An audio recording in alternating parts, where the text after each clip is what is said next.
मैं professor A के वाजपेयी आप सभी विद्यार्थियों का इस वीडियो लेक्चर नंबर 6 में स्वागत करता हूं।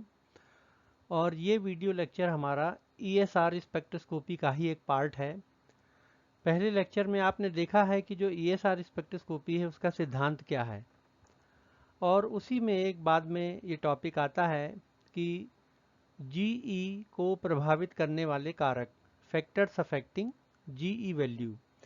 तो जो जी है उसमें ई लगा रहता है लोअर सबस्क्रिप्ट में, तो वो जो ई होता है वो दर्शाता है कि इलेक्ट्रॉन के लिए आप चाहे तो उसको जी भी बोल सकते हैं।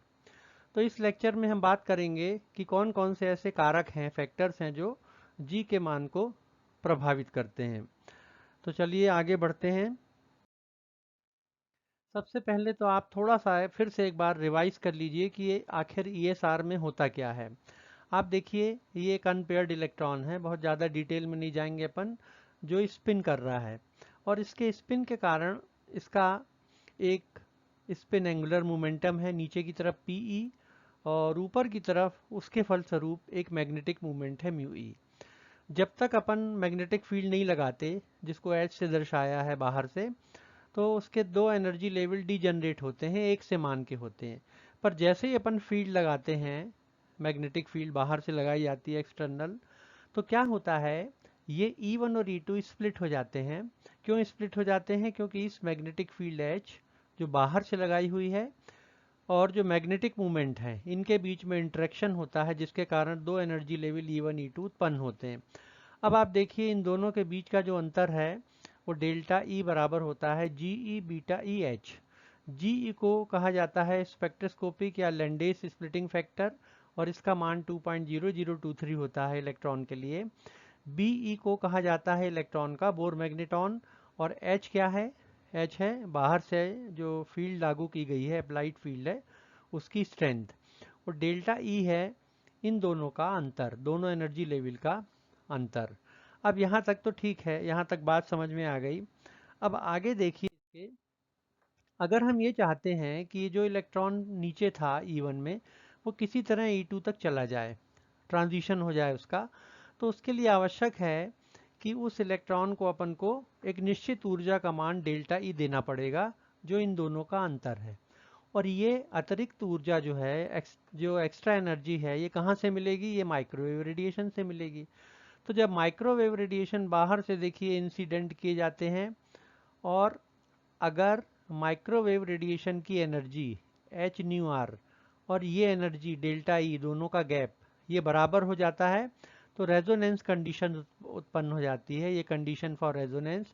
और इस प्रकार इलेक्ट्रॉन लोअर एनर्जी लेवल से हायर एनर्जी लेवल E2 में चला जाता है, और उसकी स्पिन भी देखिए चेंज हो गई है। तो ये कहलाता है ESR का सिद्धांत। अब इस इक्वेशन में देखिए आप, delta E equals to G E beta E into H. यहाँ जो जी ई है वो बड़ा ही एक इम्पॉर्टेंट पैरामीटर होता है। और अब आने वाले जो कमिंग स्लाइड्स हैं, जो मैं आपको दिखाऊंगा, उसमें हम बात करेंगे कि कौन कौन से ऐसे फैक्टर्स होते हैं जो आखिर इस जी ई को प्रभावित करते हैं। तो जी ई आपको मालूम है, लैंडेस स्प्लिटिंग फैक्टर या स्पेक्ट्रोस्कोपिक स्प्लिटिंग फैक्टर। अब जो इलेक्ट्रॉन की एनर्जी होती है वो होती है E equals to H G E beta E into M S. M S है spin quantum number, plus half या माइनस हाफ। तो ये इक्वेशन भी जो पहले वीडियो लेक्चर था जिसमें सिद्धांत हमने बताया था आपको, उसमें ये ऑलरेडी आ चुका है। तो ये जो जी ई है, लिंडेज स्प्लिटिंग फैक्टर, इसको कौन कौन से कारक प्रभावित करेंगे, चलिए अपन डिस्कस करते हैं। सबसे पहली चीज, सबसे पहला जो पॉइंट है कि the value of G is dimensionless. इसकी कोई इकाई नहीं होती, जी की डायमेंशनलेस होता है। और ये एक यूनिवर्सल कांस्टेंट नहीं है, जैसे गैस कांस्टेंट है, बोल्ट्जमैन कांस्टेंट है, उस तरह का ये एक स्थिरांक नहीं है। हालांकि इसको कहते हैं अपन स्थिरांक, पर ये स्थिरांक नहीं है, कांस्टेंट नहीं है। और ये केमिकल स्पेशीज के साथ बदलता रहता है, चेंज होता रहता है। एक ऐसा इलेक्ट्रॉन अगर अपन कल्पना में लाएं, जिसको अपन आइसोलेटेड इलेक्ट्रॉन कहेंगे, जिसके आजू बाजू ना कोई न्यूक्लियस हो, ना कोई एटम हो, ना कोई मॉलिक्यूल हो, ना कोई दूसरा इलेक्ट्रॉन हो, ऐसा इलेक्ट्रॉन कहलाता है आइसोलेटेड इलेक्ट्रॉन, और इस इलेक्ट्रॉन के लिए जी का मान या जीई का मान 2.0023 होता है। ये हो गया पहला पॉइंट आपका। दूसरा, ये एक टेंसर क्वांटिटी है। टेंसर क्वांटिटी क्या होती है? देखिए, आपको मालूम है कि अभी तक आपने शायद पढ़ा होगा कि दो तरह की राशियां होती हैं, स्केलर क्वांटिटीज और वेक्टर। स्केलर क्वांटिटीज वो होती हैं जिनका केवल मैग्नीट्यूड होता है, जैसे मास है, टेम्परेचर, वॉल्यूम एक्सेट्रा, है ना, और इनको एक्स से अपन दर्शाते हैं। वेक्टर क्वांटिटी कौन सी होती हैं? जिनमें मैग्नीट्यूड भी होता है और डायरेक्शन भी होता है।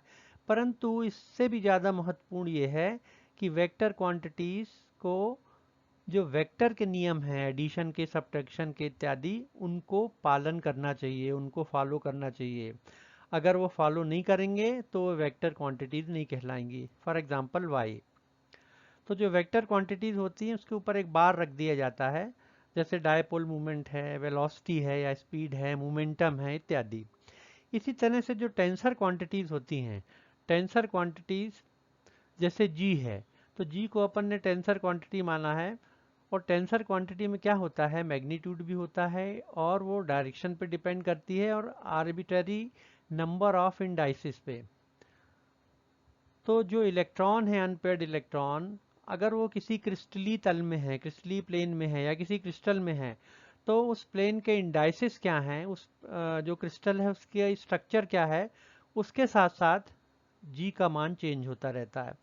अगर क्रिस्टल का स्ट्रक्चर क्यूबिक है, जी अलग होगा।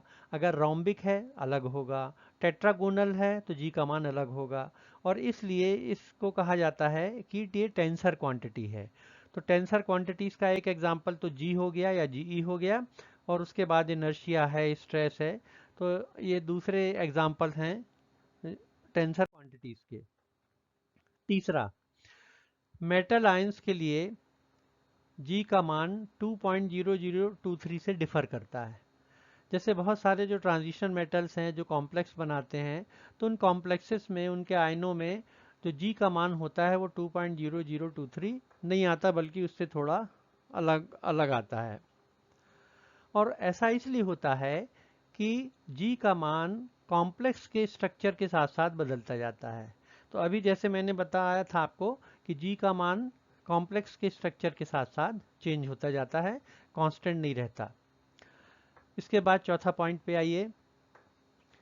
जी का मान लीजिए ये इलेक्ट्रॉन है, अनपेयर्ड इलेक्ट्रॉन, और ये एक इसमें ऑर्बिटल में उपस्थित है। अब अपन ने क्या किया, जब मैग्नेटिक फील्ड यहाँ से लगाई, तो मैग्नेटिक फील्ड में और इस ऑर्बिटल के बीच में जो कोण है वो है थीटा। एंगल कितना है? थीटा। तो जी का मान इस बात पे डिपेंड करता है कि मैग्नेटिक फील्ड की डायरेक्शन और ऑर्बिटल की डायरेक्शन, इनके बीच का ओरिएंटेशन क्या है, इनके बीच का एंगल क्या है। तो जैसे जैसे थीटा का मान चेंज होगा या एच की डायरेक्शन चेंज होगी, तो जी का मान भी चेंज होता जाता है। तो इसीलिए यहाँ पे लिखा हुआ है कि जी ओरिएंटेशन ऑफ द मॉलिक्यूल पे डिपेंड करता है जिसमें अनपेयर्ड इलेक्ट्रॉन उपस्थित है। या इसको हम यूं भी कह सकते हैं कि अगर मैग्नेटिक फील्ड हम यहाँ से लगाते मान लीजिए, या ऊपर से लगाते, या बाईं तरफ से लगाते, तो जी का मान डिफरेंट हो जाता। पांचवें पॉइंट पे आइए। गैस और लिक्विड्स में क्या होता है? जी का मान एवरेज होता है, औसत होता है। और उसका कारण क्या है? उसका रीज़न ये है कि गैस और लिक्विड में जो मॉलिक्यूल्स हैं वो मोशन में होते हैं, इसलिए इसका मान एवरेज के रूप में लिया जाता है। छठवां पॉइंट, अगर कोई अनपेयर्ड इलेक्ट्रॉन मान लीजिए परफेक्टली क्यूबिक क्रिस्टल में है, आपने पढ़ा होगा क्यूबिक क्रिस्टल्स क्या होते हैं।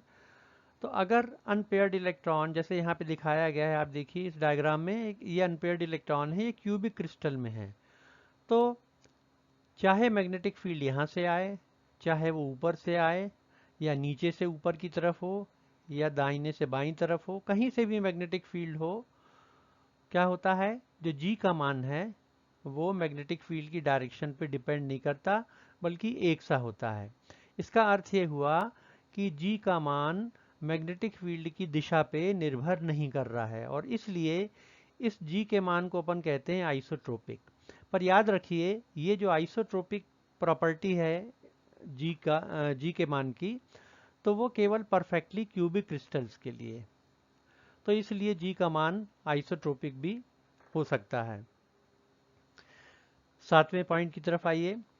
कुछ क्रिस्टल्स ऐसे होते हैं जिसमें सिमिट्री बहुत लो होती है, जैसे ये क्यूबिक क्रिस्टल है, ये हाईली सिमिट्रिकल क्रिस्टल कहलाता है। परंतु बहुत सारे ऐसे क्रिस्टल्स होते हैं जिनमें सिमिट्री लो होती है। सिमिट्री एलिमेंट्स पढ़ा होगा आपने, जैसे रोम्बिक है। तो उसमें क्या होता है, जो जी का मान है वो डिपेंड करता है किस पे, जो ऑर्बिटल है या जो मॉलिक्यूल है उसके ओरिएंटेशन पे। तो क्रिस्टल का ओरिएंटेशन और मैग्नेटिक फील्ड का ओरिएंटेशन इस पे डिपेंड करता है। अगर ओरिएंटेशन चेंज होता है क्रिस्टल का या मैग्नेटिक फील्ड की डायरेक्शन चेंज होती है तो जी का मान भी चेंज हो जाता है, और इसलिए इसको कहा गया है एनआइसोट्रोपिक। तो यहाँ पे एक टर्म आई थी आइसोट्रोपिक, मतलब जो डायरेक्शन पे डिपेंड नहीं करती है, और एनआइसोट्रोपिक मतलब जो डायरेक्शन पे डिपेंड करती है।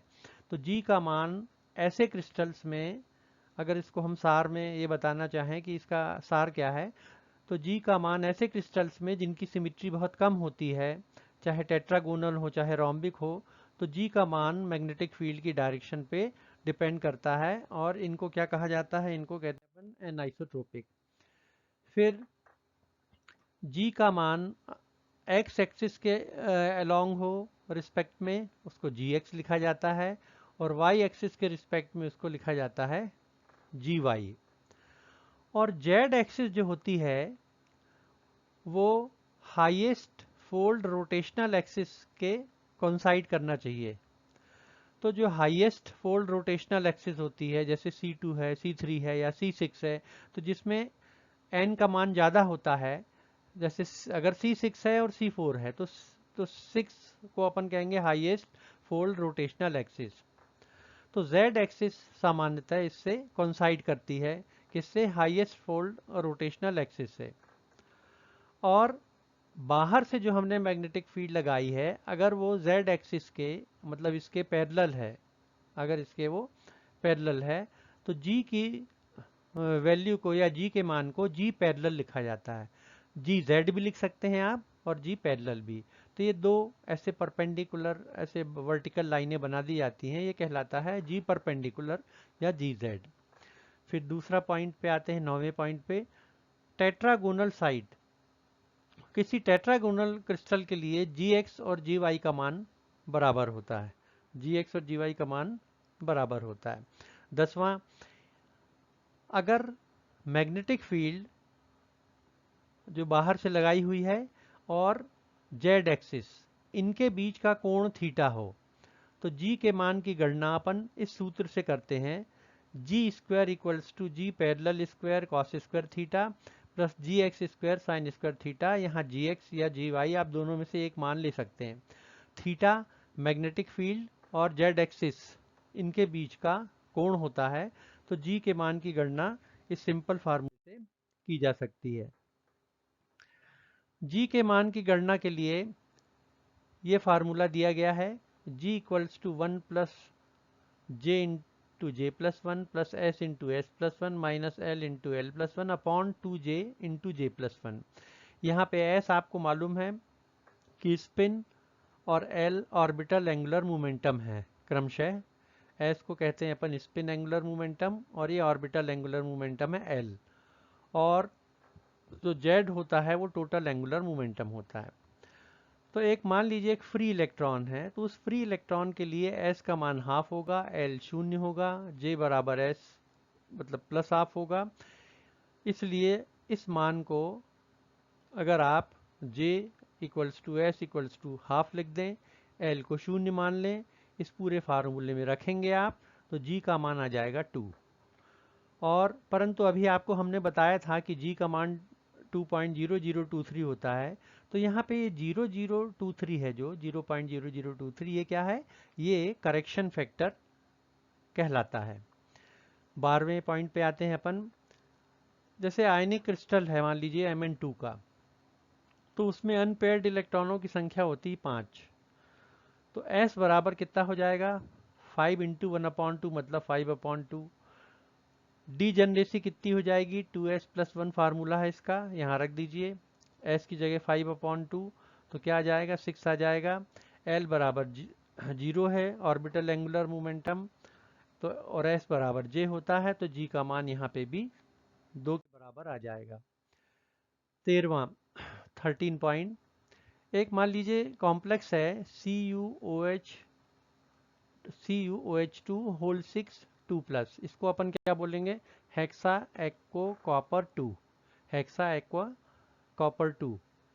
ये इसका जो शेप होता है वो डिस्टॉर्टेड टेट्रागोनल होता है, डिस्टॉर्टेड टेट्रागोनल, और इसमें जी का जो मान है वो 2.08 कैलकुलेट किया गया। 14वां पॉइंट, कॉम्प्लेक्स आयनों में के केस में जी का मान डिपेंड करता है एक तो स्पिन ऑर्बिट कपलिंग के बीच में। आपको मालूम है कि दो तरह के मोशन होते हैं इलेक्ट्रॉन के, एक तो स्पिन मोशन, अपनी जगह पे वो स्पिन करता रहता है, और एक होता है ऑर्बिटल मोशन। ऑर्बिटल मोशन में क्या होता है, न्यूक्लियस के चारों तरफ चक्कर लगाता रहता है इलेक्ट्रॉन। तो अगर स्पिन मोशन और ऑर्बिटल मोशन के बीच में जो कपलिंग है, जो इंटरेक्शन है, उस पर जी का मान डिपेंड करता है। और दूसरा क्रिस्टल फील्ड, मतलब क्रिस्टल के अंदर जो केमिकल एनवायरनमेंट है उसके कारण जो फोर्सेस हैं, जिसको क्रिस्टल फील्ड अपन कहते हैं, उस पर डिपेंड करता है। फिर आते हैं अपन पॉइंट नंबर 15वां पॉइंट, जी के मान से आप किसी भी क्रिस्टल की संरचना के बारे में अनुमान लगा सकते हैं। जैसे अगर क्यूबिक क्रिस्टल होगा, क्यूबिक क्रिस्टल अगर होगा तो जो मेटल लिगेंड बॉन्ड्स हैं वो इक्वल होती हैं, और इसलिए Gx बराबर Gy बराबर Gz होता है ना। ये पहले भी आपको बताया था कि क्यूबिक क्रिस्टल में अगर अनपेयर्ड इलेक्ट्रॉन है तो मैग्नेटिक फील्ड की डायरेक्शन कहीं से भी हो, जी का मान बराबर होगा, आइसोट्रोपिक होगा। तो अगर Gx बराबर Gy बराबर Gz है तो आप आंख मूंद के कह सकते हैं कि जो क्रिस्टल है वो क्यूबिक शेप का है, उसका स्ट्रक्चर है क्यूबिक होगा। इसी तरह से अगर Gx, Gy और Gz तीनों मान अनइक्वल हैं, तीनों आपस में बराबर नहीं हैं, तो अपन क्या कहेंगे कि जो क्रिस्टल है वो रोम्बिक है। कैसा है वो क्रिस्टल, रोम्बिक है।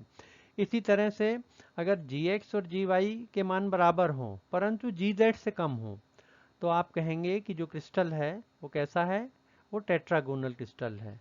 तो इस प्रकार जी के मान से अपन बता सकते हैं कि क्रिस्टल का जो शेप है, क्रिस्टल का आकार है, वो कैसा है।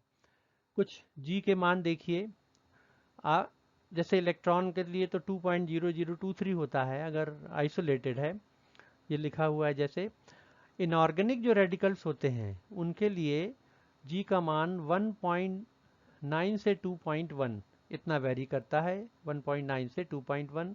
अगर ऑर्गेनिक रेडिकल्स जो होते हैं, ऑर्गेनिक रेडिकल्स में 2.0027 के आसपास होता है इनका मान। डी मेटल कॉम्प्लेक्सेस हैं अगर ट्रांजिशन मेटल्स के, तो जी का मान 0 से लेकर 6 के बीच में होता है, इन बिटवीन 0 to 6। और अगर हेलोजन एटम्स होती हैं तो जी का मान होता है 1.33।